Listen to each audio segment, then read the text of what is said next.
Hurmatli bizni kuzatuvchilar, Boysun Denov yo'lidan olib borayotgan turkum lavhalarimizni davom ettiramiz. Biz bilan bugun Eldor Malikov, Dastagul Ravshanova, Sobir Shohimardonov ham birga ketyapti va ular ham bugungi mana shu yerdagi Oltinsoydan to Darbandgacha bo'lgan masofada yo'lda qanday amalga oshirilayotgan ishlarni suratga olib ketishyapti. Mana bu yerda bitta ko'pir qurilyapti mana.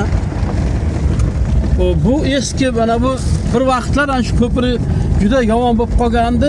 98-2000-yillarda nihoyatda mana shu yerdan yurilardi va bu yerda Obuldor O'zbekiston SSR degan bitta vagon bor edi.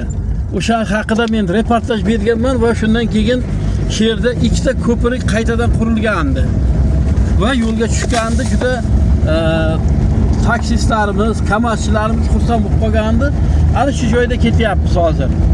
Bu yerda mana ba'zi joylarda to'g'ri yo'l juda sifatli ta'mirlanib bo'lgan, qaysidir bir tashkilot yutib olgan bo'lsa kerakki, o'sha yaxshi ishlarni amalga oshirganligi uchun ular o'zlarining ishini qilib bo'lgan. Lekin ba'zi joylarda mana ta'mirlash ishlari davom etyapti. Yana bir karra takrorlab o'tamiz. Bu yo'lni uzunligi 111 kilometr bo'lib, bu yerga 183 million dollarlik sarmoya kiritilishi ko'zda tutilgan. Endi bu yo'llarni ishga tushishi, yo'lni ahamiyati haqida biz ko'p gapirganmiz va yana takrorlab o'tsak, bu yo'lning ijobiy ahamiyatlari katta. Xalqimizni uzog'ini yaqin qiladi bir, ikkinchidan mamlakatimiz iqtisodiyotiga, Inchunun Surxondaryo iqtisodiyotiga ijobiy ta'sirini ko'rsatadi va Xandaldan to Boysungacha, Boysundan to Darbandgacha bo'lgan yoki o'sha Denovdan to Xandalgacha va oxiri oqibat mana shu Darband postigacha bo'lgan joydagi yo'lni ta'mirlash nihoyatda xalqimizga zarur ekanligi, xalqimiz orzu umidlar bilan kutayotganligini aytib o'tishimiz kerak. Bu nafaqat bugun Surxondaryo viloyat rahbariyatining muammosi, masalasi, balkim Respublika Transport vazirligi, Respublika yo'l qurilishi bilan shug'ullanadigan mas'ullar jiddiy e'tibor qaratishlari kerak va bu yo'l qancha tez ishga tushsa, qancha tez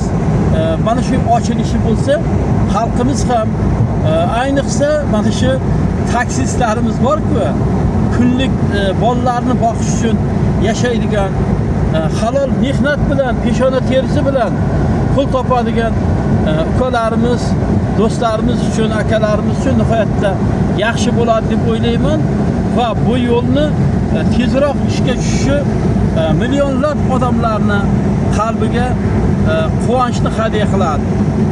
Biz ham mana shu yo'ldan sizlar qatori yuramizda. Toshkent, Samarqand yo boshqa joylarga borsak, mana shu yo'llar qancha yaxshi bo'lsa, shuncha biz ham xursand bo'lamiz. Duo qilaylik, yaxshi niyat qilaylik.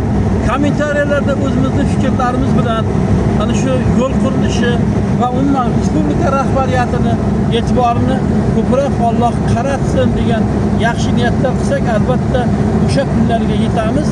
Mana ko'ryapsizmi, mana shu joylar juda ham bir mana jahon standartlariga javob beradigan qilib qurilgan.